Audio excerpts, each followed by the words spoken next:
Welcome to রূপকথা.in। এই দেখো Bingo কি শুরু করেছে। কালকে না সারা দিন ওর সামনে আসার আমি সময়ই পাইনি, তো আজকে আসলাম ওর সামনে এবং তোমাদের সামনে নতুন দিনে এবং নতুন রূপে। তো কালকের ব্লগটা আমি যতটুকু ছিল, আমার কাছে বেশি ক্লিপও ছিল না, যতটুকু ছিল আমি ওখান থেকে নিয়ে এখান থেকে নিয়ে তোমাদেরকে মানে ব্লগে আমি অ্যাড করেছি। আই থিঙ্ক তোমরা দেখেছো, আর না দেখলে প্লিজ গিয়ে একবার দেখে আসো। তো আজকে হলো বিয়ের পরের দিন সকালবেলা, আজ বিদায়। তো মানে শব্দটাই কীরকম ভয়ানক, বিভৎস, বিদায়। তো যাই হোক, তো সকালবেলা আমাদের নিয়মে বিদায়টা সকালবেলা, আর ওদের নিয়মে বিদায়টা হলো বিকেলবেলা। তো আমরা যেহেতু ওদের বাড়িতে যাওয়া হবে, তো ওদের নিয়মটাই এখানে রাখা হচ্ছে বিকেলবেলা, আর না হলে আমাদেরটা সকাল সকালই। তো যাই হোক, আই থিঙ্ক এখানে কিছু মেকআপের জন্য কিছু হয়ে আছে। তো যাই হোক, আজকে সারাটা দিন চলো তো আমার সঙ্গে দেখতে থাকো। আর কাল রাতে আমাদের বরযাত্রী অনেকজনই হোটেলে চলে গিয়েছিল, আমরা বুক করে দিয়েছিলাম। তো ওনারাও এখন আসবে, আর আমি সকাল সকাল উঠেই স্নান করে পুজো দেবো, ওই জন্য রেডি হয়েছি। আর আজকে তো আর অন্য দিনের মতো থাকা যাবে না, তো একটু রেডি হয়ে। তো যাই হোক, এখন চলো আজকের দিনটাকে শুরু করি বক বক একদমই বন্ধ করে। এবার নিচে এসে দেখি স্মিতা ওরা বরকে ধরেছে টাকা দেওয়ার জন্য, গেটের এন্ট্রান্সের টাকাটা দেওয়ার জন্য। কালকে না ওরা ওকে গেটে আটকাতেই পারেনি, এক ধাক্কায় ভেতরে চলে এসেছে। তো যাই হোক, এখানে দেখো দাদাও চলে এসেছে। আর একবার বাইরে চলো তোমাদেরকে দেখাই। দিদি, সন্দীপদা, আমাদের বাড়ির সবাই আর ওদের বাড়ির সবাই মিলে এখানে গিটার গান সেটা নিয়ে বসছে। আর আমাকে সন্দীপদা বারবার বলছে, এই তুমি কিন্তু এটা ব্লগে দিবি না কিন্তু।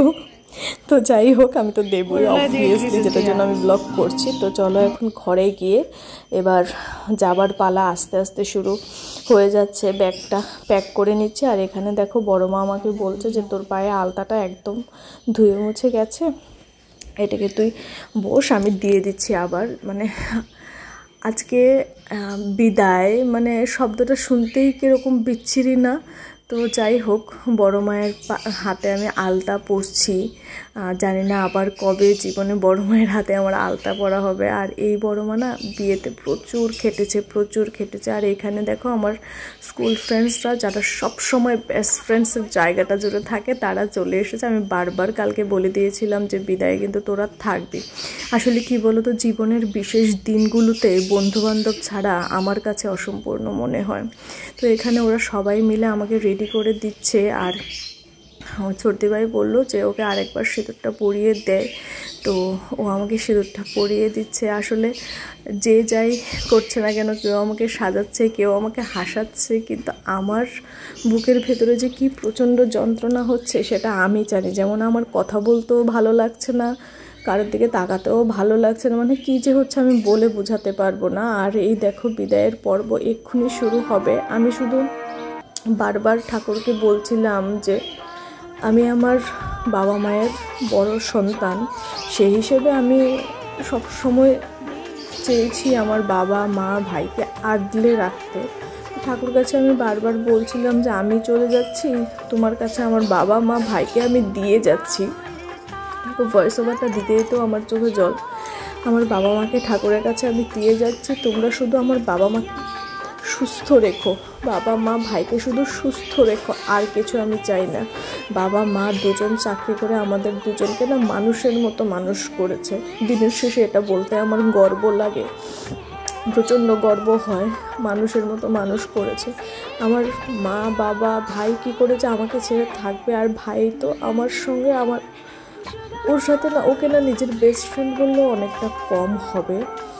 ভাইয়ের সাথে বন্ডিংটা আমার এমন, ছোটোবেলা থেকে একসাথে বড় হয়েছি। তো বাবা মা সবসময় অফিসে চলে যেত, তো তখন ভাইকে আগলে রাখার দায়িত্বটাই আমার ছিল। তো আমরা দুজন ভাই বোন হিসেবে না, বন্ধুবান্ধব হিসেবে খুব কাছের একজন মানুষ হিসেবে আমরা একসাথে বড় হয়েছি, ওই জন্য ভাইয়ের সঙ্গে আমার বন্ডিংটা এরকম। আর বাবা যখন ওর হাতে আমার হাতটা দিচ্ছে না, মানে আমি কি বলবো, আমি শুধু বলতে চাই বাবা আমি তোমাকে ছেড়ে যেতে চাই না।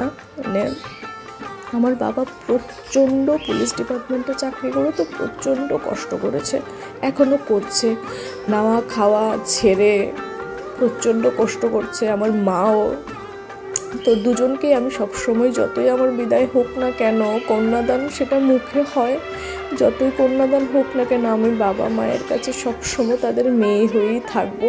ঠাকুর যেন ওদেরকে সুস্থ রাখে, ঠাকুর যেন পাশে থাকে, আমার বাবা মা ভাইকে যেন রক্ষা করে, এইটুকুই আমার চাওয়া, আর কিছু না। আমি যাচ্ছি বাবা, আমি যাচ্ছি, আমি যাচ্ছি বাবা, আমি যাচ্ছি। চোখ মুছে মুখ তোলো, স্নেহের বাঁধন খোলো, চোখ মুছে মুখ তোলো, স্নেহের বাঁধন খোলো। এবার তোমায় দিতে যে হয় যাবার অনুমতি, বাবা খেয়াল রেখো তুমি তোমার প্রতি, বাবা খেয়াল রেখো তুমি তোমার প্রতি।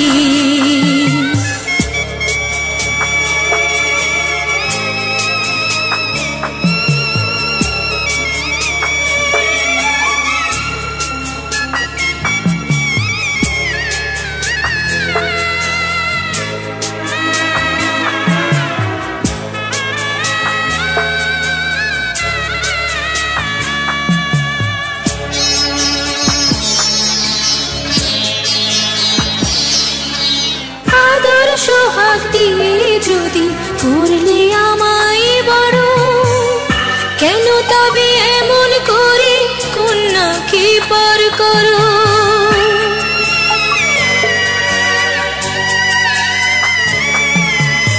এই যদি নিয়ম নীতি, এই সমাজের বিধান, হাসি মুখে করো বাবা কন্যা সম্প্রদান।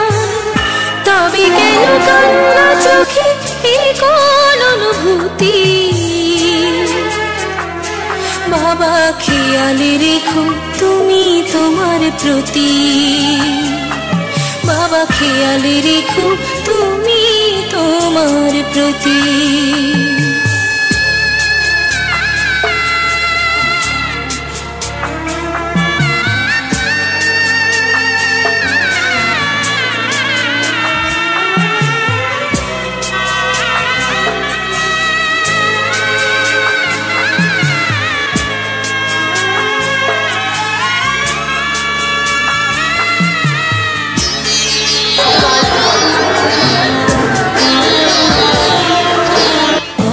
যাবার সময় যখন থাকবো না আর আমি, চশমা নিতে ওষুধ খেতে ভুলো না গো তুমি।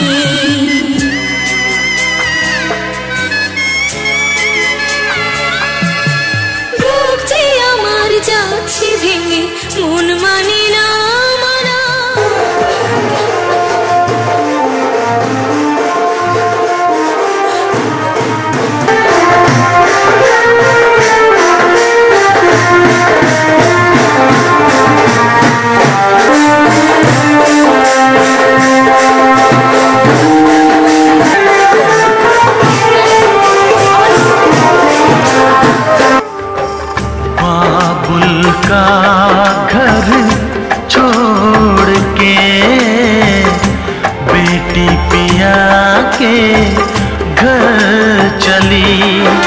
ये कैसी घड़ी आई है, मिलन है जुदाई है, मिलन है जुदाई है।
শেষে কিছু বধূবরণের মুহূর্ত তোমাদের সঙ্গে শেয়ার করছি। আসলে আমার কাছে ভিডিও ক্লিপ ছিল না তো ওই জন্য। তো দেখো এখানে ফাইনালি আমি চলে এলাম নিজের বাড়িকে ছেড়ে, বাপের ঘরকে ছেড়ে পরের ঘরকে আপন করতে।